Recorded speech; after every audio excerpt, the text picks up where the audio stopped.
Hi guys, welcome back to my YouTube channel. तो अपन आ चुके हैं डे 13 पे, मतलब पार्ट 13 पे। और आज अपन उसी चैप्टर को, मतलब पीएसटी का second chapter forms of business organisation continue रखेंगे। आज अपन देखेंगे एओए क्या होता है और सेबी क्या होता है। SEBI means security and exchange board of India. वो क्या होता है, उसमें क्या रूल्स एंड रेगुलेशंस होते हैं, वो किसके लिए काम करता है, गवर्नमेंट ने किस लिए सेबी को बना रखा है, वो अपन आज की लेक्चर के अंदर देखेंगे। नेक्स्ट वीडियो में मैंने आपको बता दिया था एमओए क्या होता है, memorandum of association. Memorandum of association कौन सा डॉक्यूमेंट होता है, उसमें किस लिए बनाया जाता है, कंपनी डॉक्यूमेंट क्यों बनाती है, कितने तरह के डॉक्यूमेंट बनाती है, कंपनी के ऑब्जेक्टिव क्या रहेंगे आने वाले टाइम में, कंपनी का हेड ऑफिस, जो मेन हेड ऑफिस है वो कहाँ पर रहेगा, कहाँ पर सिचुएटेड रहेगा, अपन लोगों ने पिछली वीडियो में देख लिया था। तो आज अपन देखने वाले हैं एओए और सेबी क्या होता है। तो आज का लेक्चर यहीं एंड होने वाला है गाइस। आज मतलब चैप्टर यहीं एंड होने वाला है। अपन नेक्स्ट चैप्टर देखेंगे प्राइवेट पब्लिक ग्लोबलाइजेशन, जो आपका नेक्स्ट चैप्टर है, चैप्टर 3। तो आज बिल्कुल टाइम वेस्ट नहीं करेंगे गाइस, जल्दी से शुरू करते हैं। एओए क्या होता है। AOA means article of associations. It defines the rules regarding the internal management of the company. देखिए, एमओए मैंने आप लोगों को कल बताया था एमओए किस लिए बनाया जाता है। एमओए बनाया जाता है जो कंपनी किस पर्पज़ के लिए बनाई जा रही है, कंपनी के आने वाले टाइम में क्या ऑब्जेक्टिव्स रहेंगे, कंपनी कहाँ से कैपिटल लगाएगी, कंपनी का हेड ऑफिस कहाँ रहेगा, कंपनी कहाँ से फंड रेज करेगी, अपन ने एमओए में अंदर देख लिया था। AOA means article of association. Article of association बनाया जाता है कंपनी के इंटरनल मैनेजमेंट के लिए। ध्यान से सुनिए मैं क्या कह रहा हूँ, कंपनी के इंटरनल मैनेजमेंट। कंपनी के इंटरनल मतलब कंपनी के अंदर क्या होने वाला है, कंपनी किस हित के अंदर काम करने वाली है, वो सारे जो डॉक्यूमेंट्स वो इसलिए बनाए जाते हैं, एओए बनाया जाता है उनके लिए। और कंपनी उनके अंदर ही, मतलब उनके हित में रहकर ही उनके हिसाब से काम करती है, जो एओए में वो कंपनी पहले लिख चुकी है। तो नेक्स्ट देखते हैं, the rules are subsidiary to MOA. Guys, मैंने आपको बताया था कल एमओए क्या होता है। एमओए मैंने आपको बताया था, वैसे ही कल बड़ा डॉक्यूमेंट होता है एमओए।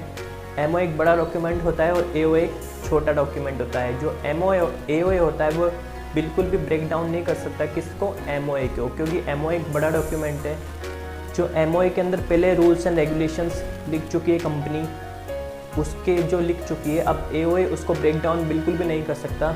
मतलब एमओए एक बड़ा डॉक्यूमेंट है, एओए इसको ब्रेक डाउन बिल्कुल नहीं कर पाएगा। जो एओए में जो रूल्स एंड रेगुलेशंस लिखे जाएंगे वो सब किसको ध्यान में रखते हुए लिखे जाएंगे, वो एमओए के ध्यान में रखते हुए लिखे जाएंगे। मेमोरेंडम ऑफ एसोसिएशन के अंदर जो रूल्स एंड रेगुलेशंस लिख चुके हैं उसमें उनके हित के अंदर ही उनको ध्यान में रखते हुए कंपनी एओए को फिल करेगी आर्टिकल ऑफ एसोसिएशन को।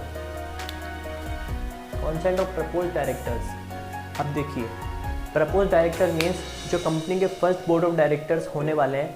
मैंने आपको बताया था कंपनी अलॉट करती है फर्स्ट बोर्ड ऑफ डायरेक्टर्स, ठीक, पिछली वीडियो में। तो आपने अभी तक नहीं देखे तो जाके पहले उसको गो थ्रू कीजिए, फिर इस वीडियो पे आइए। देखिए, एमओए मतलब प्रपोज डायरेक्टर, जो फर्स्ट बोर्ड ऑफ डायरेक्टर्स होने वाले हैं कंपनी के, कंपनी उनको क्या बोलेगी, अब उनको बोलेगी कि आप हमारे जो मतलब एओए के अंदर है वो एक साइन कीजिए, एक स्टेटमेंट साइन कीजिए।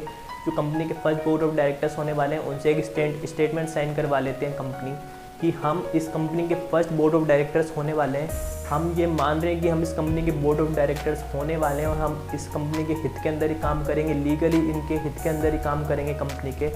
इन इलीगल काम कंपनी के अंदर मतलब अनफेयर ट्रेड प्रैक्टिस बिल्कुल भी नहीं करेंगे। वो सब अपन वो मान लेते हैं, कौन, बोर्ड ऑफ डायरेक्टर, जो फर्स्ट बोर्ड ऑफ डायरेक्टर्स होने वाले हैं कंपनी के। नेक्स्ट है agreement whole time directors. Agreement whole time directors means guys, मैंने आपको चलिए बता देता हूँ आज भी।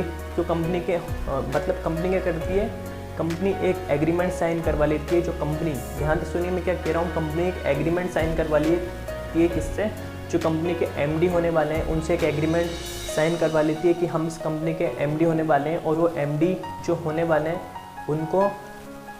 उनसे एक जेरोक्स कॉपी, मतलब एक कॉपी किसको सबमिट करानी पड़ती है, कंपनी को। कंपनी वो एक कॉपी अपने खुद के पास रखेगी, आने वाले टाइम में कोई दिक्कत या कोई सिचुएशन खड़ी हो जाती है तो कंपनी वो एक कॉपी अपने पास रखेगी और एक कॉपी किसको दे देगी, रजिस्ट्रार ऑफ कंपनी, मतलब आरओसी को एक कॉपी सौंप देगी, जो कंपनी के फर्स्ट एमडी होने वाले हैं। Statutory declaration. स्टैट्यूटरी डिक्लेरेशन मतलब लॉ या लीगल मान सकते हैं अपन।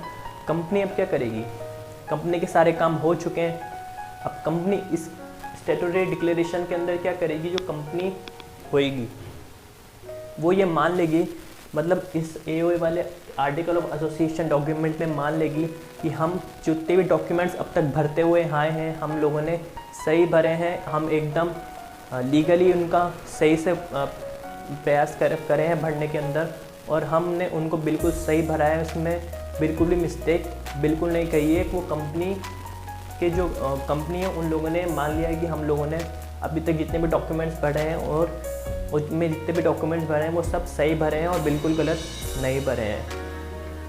ठीक, नेक्स्ट है receipt of payment of fees. Receipt of payment of fees मतलब गाइस आप लोगों को पता ही है, मैंने आपको कल की वीडियो में बताया था कि जो कंपनी होती है आखिरी में वो क्या करेगी, रजिस्ट्रार ऑफ कंपनी को कुछ परसेंट फीस देगी और उसको मिल जाएगा एक सर्टिफिकेट ऑफ द कंपनी, या अपन उसको इनकॉर्पोरेशन नाम देते हैं। इसमें भी यही होएगा, आपको थोड़ा कुछ परसेंट फीस जमा करानी है और आपको मिल जाएगा एक रिसिप्ट, कंपनी का रिसिप्ट मिल जाएगा। किसको जमा करानी है, आरओसी को।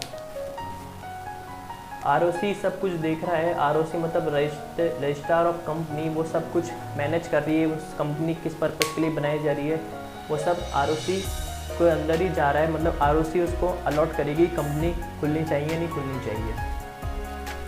ठीक है, अब एक टर्म शॉर्टकट वे में समझ लेते हैं। It define the rules regarding the internal management of the company. Company क्या होती है, जो इंटरनल मैनेजमेंट के अंदर जो काम करने वाली है उसके लिए बनाया जाता है एओए, मतलब article of association document.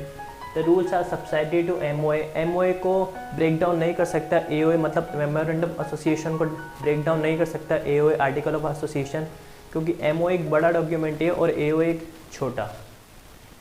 Consent of propose directors, जो कंपनी के फर्स्ट बोर्ड ऑफ डायरेक्टर्स होने वाले हैं उनसे लिखवा लेना, एक स्टेटमेंट साइन करा लेना कि हम इस कंपनी के बोर्ड ऑफ डायरेक्टर्स बनने वाले हैं और हम कंपनी के हित के अंदर ही, कंपनी के लीगली कंपनी के हित के अंदर ही कंपनी के साथ खड़े रहकर काम करने वाले हैं। एग्रीमेंट होल टाइम डायरेक्टर, जो कंपनी एक एग्रीमेंट साइन करा ली थी किससे, जो कंपनी का एमडी होने वाला है उससे एक एग्रीमेंट साइन करा लिए। कंपनी एक एग्रीमेंट अपने पास रखेगी, आने वाले कुछ सालों में कुछ सिचुएशन ऐसी खड़ी हो जाती है तो कंपनी एक एग्रीमेंट अपने पास रखेगी और एक कंपनी एग्रीमेंट की कॉपी किसको दे देगी, जो रजिस्ट्रार ऑफ कंपनी है उसको। स्टैट्यूटरी डिक्लेरेशन मीन्स कंपनी ने मान चुका है कंपनी ने कि हम लोगों ने जितने भी अभी डॉक्यूमेंट्स भरे हैं वो सब सही भरे हैं, हमसे कोई मिस्टेक बिल्कुल भी नहीं हुई है। Fifth receipt of payment of fees, company कुछ परसेंट फीस देगी किसको, आरओसी को, रजिस्ट्रार को कुछ परसेंट फीस देगी और उनको मिल जाएगा रिसिप्ट। तो देखते हैं अब कंपनी, अपन लोगों ने देख ली कंपनी किस, पब्लिक कंपनी मतलब प्राइवेट कंपनी किस पर्पज़ के लिए बनाई जा रही है, जो कल की वीडियो में देख लिया था। आज अपन देखने वाले हैं कंपनी कैसे फंड रेज करेगी, जो पब्लिक कंपनी होगी वो कैसे फंड रेज करेगी। तो देखिए, public company raise fund from public through issue of share. जो कंपनी होगी, कल प्राइवेट कंपनी किसके मतलब कैसे शेयर इशू करती है, मैंने आपको नेक्स्ट जो थर्ड वीडियो आई है उसमें मतलब अप्रॉक्स 11th वाली पार्ट में आपको बताया था कि कंपनी किसे इशू करती है शेयर को।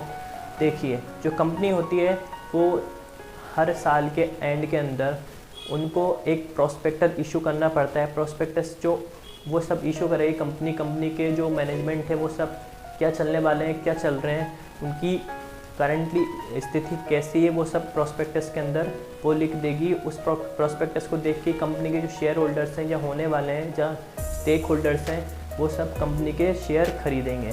कंपनी क्या करेगी, कंपनी कुछ थोड़े परसेंट मतलब लाखों शेयर इशू निकालती है, कंपनी लाखों शेयर निकालेगी। हर शेयर की एक प्राइस होती है, मतलब 10 रुपीज़, 50 रुपीज़, 100 रुपीज़, हर शेयर की एक प्राइस होगी और हर शेयर कंपनी किसको, शेयर होल्डर उनसे शेयर खरीदेंगे। कंपनी के एंड के अंदर जितना भी कंपनी को प्रॉफिट होएगा वो कंपनी बांटेगी, मतलब शेयर होल्डर्स और स्टेक होल्डर जिन लोगों ने उनकी कंपनी के शेयर परचेज पहले ही कर रखे हैं उनको बांटेगी। डिविडेंड नाम देते हैं अपन उसको। तो कंपनी अब इसमें बिल्कुल वैसा ही करेगी, वो शेयर को इशू करेगी जो प्राइवेट कंपनी के देखा था अपन लोगों ने। पब्लिक कंपनी भी शेयर को इशू करेगी। पब्लिक कंपनी में अपन लोगों ने देखा था जो पब्लिक कंपनी होती है वो आराम से जनरल पब्लिक को इनवाइट कर सकती है, आराम से अपने शेयर को एक दूसरे से दूसरे बंदे को बेच सकती है जब भी कोई बंदे को या शेयर होल्डर को कभी भी कैश की ज़रूरत पड़ती है। तो देखते हैं अब कैपिटल कहाँ से रेज कर दी company. For raising fund company need to issue prospectus. मैंने आपको कल की वीडियो 11th वीडियो पार्ट की वीडियो में बताया था कंपनी प्रॉस्पेक्टस इशू करती है। कंपनी की करंट स्थिति कैसी है वो सब देख प्रॉस्पेक्टस में लिख देती है कंपनी। उस कंपनी को कितना लॉस है इस साल में या पिछले साल में कितना लॉस है, कंपनी के कितने स्टॉक पड़े हैं वो सब प्रॉस्पेक्टस में इशू कर देती है। कंपनी के कितने क्रेडिटर्स हैं, कंपनी के कितने डेटर्स हैं, वो सब कंपनी प्रॉस्पेक्टस में इशू कर देती है। प्रॉस्पेक्टस को देखते हुए कंपनी के जो मतलब शेयर होल्डर या स्टेक होल्डर शेयर परचेस करने वाले हैं वो सब प्रॉस्पेक्टस को देख के करेंगे। Following are the steps required in raising fund. SEBI approval means securities and exchange board of India. SEBI regulator body of India means.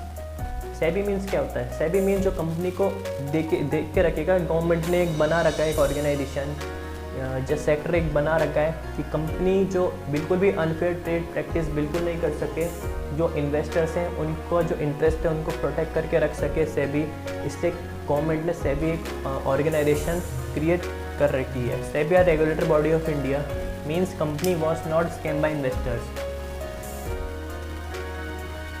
आप लोगों ने देखा होगा जो कंपनी होती है उसमें बहुत सारे इन्वेस्टर जो कंपनी के शेयर होल्डर्स या जितने भी पार्टनरशिप वाली कंपनी है जो इन्वेस्टर्स होंगे वो कंपनी में अपना पैसा लगाएंगे, अपनी कैपिटल लगाएंगे।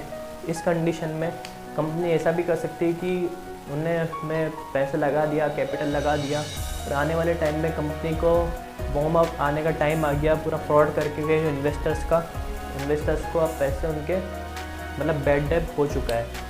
Main focus is protect the interest of investors. इनका मेन फोकस किस पे रहता है? कंपनी पे रहेगा। वो इंटरेस्ट जो कंपनी का जो इन्वेस्टर्स होंगे उनको बचाए रखेगी कंपनी के अंदर, जो कंपनी उनसे फ्रॉड बिल्कुल भी नहीं कर सके, क्योंकि सेबी अप्रूवल है मतलब security and exchange board of India उन सब कंपनी का ध्यान रख रही है, क्योंकि जो इन्वेस्टर्स हैं मतलब जो कंपनी है वो इन्वेस्टर्स से फ्रॉड बिल्कुल ना कर पाए। No manipulate to investors, company was no practice unfair trade, all those things manage by SEBI. No manipulate the investors, जो इन्वेस्टर्स हैं उनसे धोखाधड़ी बिल्कुल ना हो, उनसे फ्रॉड बिल्कुल ना हो, कंपनी उनसे फ्रॉड बिल्कुल ना कर पाए। Company was no practice unfair trade, जो गलत व्यापार है वो कंपनी बिल्कुल ना कर पाए। All those things manage by SEBI, वो सारी चीज़ें कौन मैनेज करेगा? SEBI. As per SEBI guidelines company need to disclose all the relevant information and must no hide any information to potential investors. Company क्या करेगी? मतलब अब जो कंपनी को सेबी को संभाल रही है, मतलब जो पब्लिक कंपनी है, प्राइवेट कंपनी है, उसको सब सेबी देख रहा है। सेबी मतलब security exchange board of India, वो सब देख रहा है। सेबी की गाइडलाइन क्या कहती है? देखिए, SEBI guideline company need to disclose all the relevant information. SEBI क्या कहती है? कंपनी से जो आपकी पहले जो स्थिति अभी कैसी है या पहले कैसी थी वो सब इन्फॉर्मेशन को हाइड बिल्कुल भी हाइड नहीं करना है किनसे? जो आगे पोटेंशियल इन्वेस्टर्स हैं या आने वाले टाइम में आपके शेयर होल्डर्स या इन्वेस्टर आपकी कंपनी में इन्वेस्ट करने वाले हैं, उनसे आपको बिल्कुल भी आपकी रिलायबेंट इन्फॉर्मेशन या छुपी हुई कोई भी इन्फॉर्मेशन हाइड बिल्कुल भी नहीं करनी है। सबको डिस्क्लोज करना है उन इन्वेस्टर्स के सामने। किस में डिस्क्लोज करेंगे? वो डिस्क्लोज करेंगे प्रॉस्पेक्टस। प्रॉस्पेक्टस क्या होता है अभी मैंने आपको बताया, वो सब प्रॉस्पेक्टस के अंदर ही इशू कर देंगे। सारे कंपनी का जितना भी इंटरनल मैनेजमेंट, एक्सटर्नल मैनेजमेंट मतलब डेटर, क्रेडिटर कितने भी हैं, कितना कंपनी को पैसा रखना है, कितना कंपनी को कितना क्रेडिटर है कंपनी का, वो सब कंपनी प्रॉस्पेक्टस के अंदर इशू करेगी। प्रॉस्पेक्टस को देख के जो कंपनी के शेयर होल्डर्स या कंपनी के जो इन्वेस्टर्स हैं वो कंपनी के अंदर अपना पैसा या कैपिटल इन्वेस्ट कर पाएंगे। तो गाइस, इसी के साथ ख़त्म होता है अपना आज का लेक्चर, और आपका चैप्टर जो है फॉर्म्स ऑफ बिजनेस ऑर्गेनाइजेशन यही एंड हो चुका है। नेक्स्ट देखें अपन प्राइवेट पब्लिक ग्लोबलाइजेशन। तो thank you so much guys for watching this video.